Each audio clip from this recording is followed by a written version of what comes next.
Bueno chicos, antes de poder iniciar con la parte, digamos, de programación, vamos a explorar algunos conceptos fundamentales y ejemplos prácticos en Python, pero los vamos a ver en formato de diapositiva y después los vamos a codificar. Esta es la parte, digamos, de diseño y programación orientada a objetos. Para los chicos que están en Villa Gesell sería la parte de práctica profesionalizante. Son muy similares los temas, así que los vamos a ver también por separado para ver cuáles son las particularidades que tienen cada uno de ustedes. Primero que nada, ¿qué es la programación orientada a objetos? En segundo año, en casi todas las carreras de sistemas, se enseña programación orientada a objetos. Es un enfoque que utiliza, digamos, objetos para encapsular datos y comportamientos. Este paradigma lo que hace, digamos, es facilitar la creación de aplicaciones modulares y reutilizables.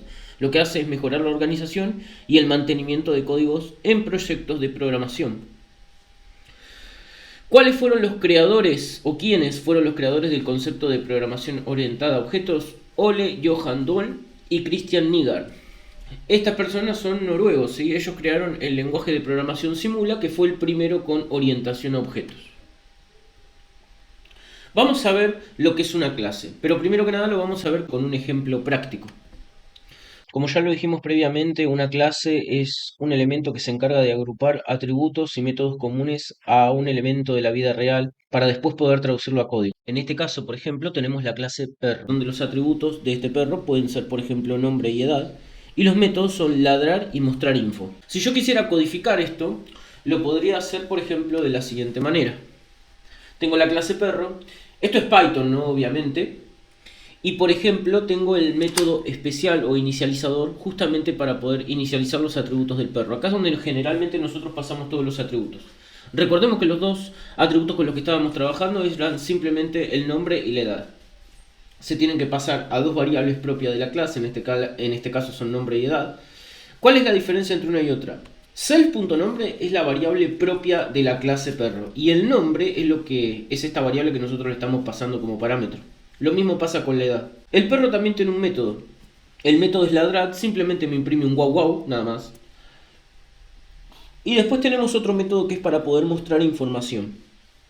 Recordemos que generalmente las clases no deben en realidad de forma autónoma, mostrar los datos libremente a otras clases o por fuera de ella. Entonces tenemos que mostrar métodos o tenemos que utilizar métodos para poder mostrar esos atributos. En este caso tenemos el método mostrar información que agarra el atributo self.nombre, agarra el atributo self.edad y muestra esos datos. Pero no los podemos mostrar directamente o no se debería.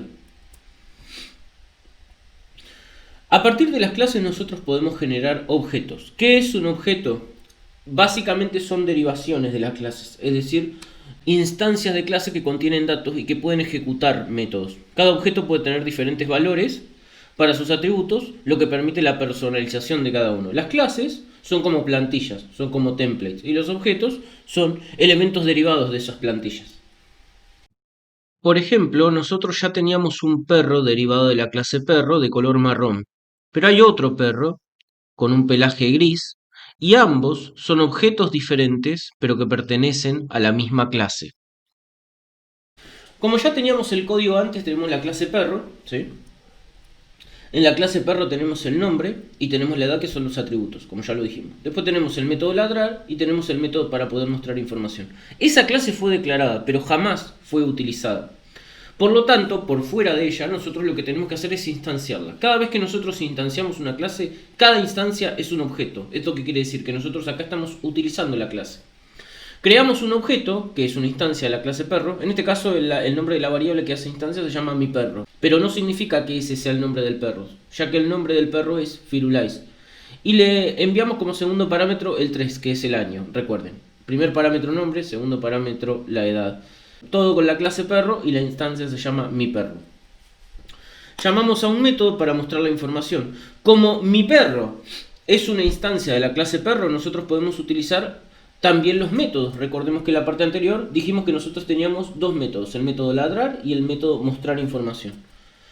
Entonces yo agarro, llamo a mi perro, llamo al método mostrar información para que me muestre toda la información de Firulais. Y después hacemos que el perro ladre llamando al método ladrar. Esto si fuera un videojuego, por ejemplo, de manejo de, qué sé yo, de una granja que se han puesto tan de moda. Vamos con el siguiente, el encapsulamiento.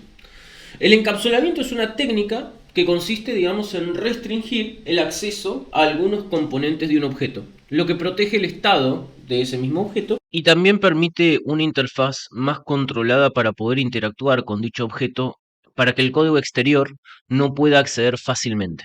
Ahora vamos a definir la misma clase que antes, la clase perro, pero utilizando encapsulamiento. ¿Cómo hacemos para poder definirla con encapsulamiento? Usamos el doble guión bajo para hacer los atributos privados. Esto sí que no lo vimos. ¿Sí?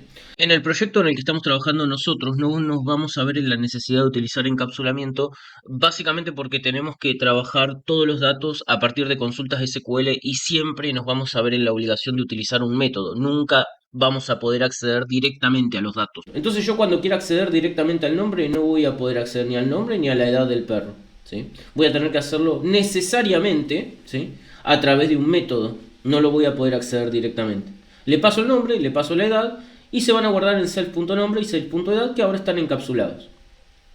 El método getter sirve para poder obtener información del nombre o sobre el nombre, y el método setter es para cambiar el nombre. ¿Sí? No se podría modificar directamente tampoco, solamente a través de un método.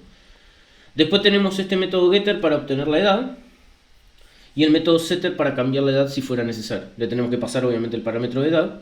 Agregamos una validación para que no ponga edades negativas. Si la nueva edad que le estamos pasando por parámetro es mayor o igual a 0, entonces la edad vieja, self.edad, va a ser igual a nueva edad. Si le metemos un número negativo, ¿sí?, me va a decir que la edad no puede ser negativa. Después tenemos el método que ya teníamos antes, que era para ladrar, que dice wow wow. El método para poder mostrar la información. Antes era prioridad a acceder a mostrar información para obtener los datos de una clase, o en realidad de un objeto. Pero ahora es obligatorio, como los atributos están protegidos, para yo poder acceder a los datos, o en realidad visualizarlos, tengo que sí o sí entrar a mostrar datos. Y la clase se usa de la misma manera. La única diferencia que tenemos con respecto a antes es que le tenemos que poner los dos guiones bajos a las variables. Pero el uso es exactamente lo mismo. Si yo quiero crear un objeto, en este caso mi perro, llamo a la clase perro, le meto el nombre que es Firulais y le pongo la edad que es 3. Después muestro la información con mi perro.mostrarinfo, cambio el nombre usando el setter, en este caso, con setNombre, le paso Rex, por ejemplo. Cambiamos la edad usando setter, mi perro.setEdad, e intentamos poner una nueva edad inválida, en este caso -2, un número negativo, y va a mostrar un mensaje de error en ese caso. Mostramos nuevamente la información y se van a mostrar los datos cambiados. Igual a esto lo vamos a codificar ahora para que lo puedan ver en acción. Pero básicamente el encapsulamiento es eso, la capacidad que tiene una clase de poder proteger sus atributos. También podría pasarle con los métodos, pero no es tan común hacerlo con un método, pero es la capacidad que tiene generalmente de poder proteger internamente los componentes para que no sean accedidos directamente desde fuera del código interno de la clase. La herencia permite que las clases se basen en otras clases. ¿Esto qué quiere decir? Lo que ayuda es a facilitar la reutilización de código y la creación de jerarquías entre clases. Las subclases lo que hacen es heredar atributos y métodos de la superclase. Por ejemplo, acá, como ya lo dijimos, tenemos dos objetos perro, ¿sí?, que pertenecen obviamente a la misma clase perro. Como sabemos, un perro es un animal. Por lo tanto, la clase perro hereda atributos y métodos de la clase animal. Ahora lo vamos a ver a nivel código para que podamos entender cómo funciona esto. En este caso particular tenemos como superclase la clase animal, que tiene un método inicializador o un método constructor donde le estamos pasando dos parámetros, nombre y edad. Este nombre y esta edad se van a pasar a las variables self.nombre y self.edad, que son variables o atributos propios de la clase animal. Después tenemos un método para poder mostrar la información, donde lo único que tenemos es una impresión o dos impresiones donde se imprime la variable self.nombre y la variable self.edad, es decir, los atributos del animal. El siguiente método que tenemos es hacer sonido, donde se muestra un mensaje que dice que el animal está haciendo un sonido. Acá tenemos la clase derivada, que es la clase hija que hereda de animal. En este caso la clase derivada es perro. Perro tiene su propio método inicializador que recibe el nombre, la edad y la raza, pero tenemos que llamar al constructor de la clase padre con super, donde la clase padre va a obtener el nombre y la edad, es decir, que estos dos atributos pertenecen específicamente a la clase padre, y el único atributo propio de la clase perro es el atributo raza. Vamos a sobreescribir el método hacer sonido. Fíjense que dentro de la clase padre, el método hacer sonido simplemente me imprime el animal hace un sonido. Pero en el método que corresponde a la clase perro se sobrescribe justamente el mismo método para que pueda tener otro comportamiento, donde este comportamiento simplemente imprime guau guau, que es lo que hace un perro, el ladrido que hace. Después tenemos otro método que es exclusivo y solamente para la clase perro, que es traer pelota. ¿Qué es lo que hace este método traer pelota? Imprime un mensaje con el nombre del perrito y dice trae la pelota felizmente. Si yo le pongo el nombre cartucho al perro, entonces me va a decir cartucho trae la pelota felizmente. Obviamente que tenemos que hacer uso de la herencia. Vamos a crear un perro utilizando la clase hija. Le metemos el nombre de la variable, que es mi perro como antes, y le pasamos los tres atributos. En este caso son tres. Antes eran dos, ahora son tres. Firulais, que es el nombre del perro. Tres, que es la edad del perro. Labrador, que es la raza del perro.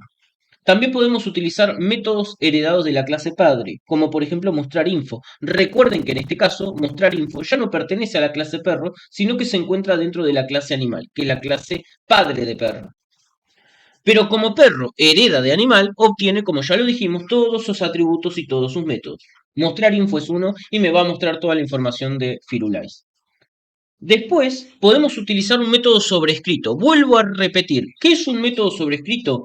Es un método que fue escrito en la clase padre, pero el cual se modificó su comportamiento o su código interno en las clases hijas. El método que fue sobrescrito en este caso se llama hacer sonido. Hacer sonido dentro de la clase perro dice wow wow, mientras que en la clase padre, que es la clase animal, dice el animal hace un sonido. Fíjense cómo se modifica el comportamiento. Podemos utilizar también un método exclusivo del perro. El método exclusivo que tiene el perro es traer pelota, que es el único animal que hace eso, ¿sí? Este método. Donde me va a mostrar el nombre del perro, en este caso Firulais, me va a decir trae la pelota felizmente. Y nada más, eso es todo lo que hace. Ahora vamos a ver otro elemento u otra parte importante dentro de la programación y el diseño orientado a objeto, que es el polimorfismo. De hecho, ya vimos un poco de polimorfismo antes, donde utilizamos un método sobrescrito. Una forma, y de hecho la forma más común de realizar polimorfismo, es sobreescribir métodos. ¿Qué significa? Vuelvo a repetir, sobreescribir un método. La sobreescritura de métodos es la modificación de un comportamiento de un método que pertenece a una clase padre por sus clases hijas. Por ejemplo, en este caso, tenemos o vamos a tratar con tres clases diferentes. En este caso, las tres clases con las que nosotros estamos trabajando son, o con las que vamos a trabajar, son gato, perro y loro. ¿Los tres hacen un ruido para comunicarse? Sí, pero es diferente. Por lo tanto, el método que tiene la clase padre animal, el método se llama hacer ruido, va a ser modificado por las tres clases hijas. En este caso, nuevamente tenemos lo que vendría a ser la clase padre animal, que tiene un método constructor o init o inicializador, que le estamos pasando un nombre que va a ser obviamente el nombre del animal, y ese nombre se va a almacenar en el atributo propio de la clase que se llama self-nombre. Después tenemos otro método que se llama hacer sonido. Y como bien lo especifiqué acá dentro del comentario, este método va a ser sobrescrito por las clases hijas. Por eso le puse un pass. Cuando ustedes agarran una función o un método y le ponen pass, significa que no va a hacer absolutamente nada ese método, pero después probablemente va a ser sobrescrito. Acá estamos llamando a la clase perro, que hereda de animal, tanto los métodos como los atributos. Y acá está sobreescribiendo, ¿sí?, el método hacer sonido, donde lo que retorna es el siguiente ruido, que es el ladrido, guau guau. Después tenemos la clase gato, que también hereda de animal, vuelve a sobreescribir el método hacer sonido y retorna un maullido, miau miau. Finalmente tenemos la clase loro, que hereda de animal, nuevamente sobrescribe el método hacer sonido. Generalmente los loros suelen reproducir las palabras que hablamos los humanos, así que lo que está retornando acá es un hola hola. Y acá es donde hacemos uso del polimorfismo. Ya después, lo que hacemos es implementar las clases creando objetos. Acá cada objeto lo introducimos dentro de una lista llamada animales, como lo pueden ver en esta parte. Lo que tenemos que hacer después es recorrer con un for y llamamos al método hacer sonido, ¿sí? O sí, hacer sonido justamente acá, para que vean cómo se comporta dependiendo de lo que vendría a ser la clase que fue implementada. ¿Esto qué quiere decir? Que cuando implementemos la clase perro va a decir guau guau, cuando implementemos la clase gato va a decir miau miau y cuando implementemos la clase loro va a decir hola hola. Y acá me va a mostrar el nombre del animal, mientras que acá me va a mostrar el sonido del animal. Y eso es todo, digamos, las implementaciones que nosotros necesitamos saber para poder utilizar programación orientada a objetos. Obviamente que a medida que vayan aumentando la complejidad de lo que vendría a ser la codificación del proyecto, vamos a tener que ir combinando más de estos métodos, pero bueno, intentaremos poder hacerlo entre todos para que sea lo más ameno posible.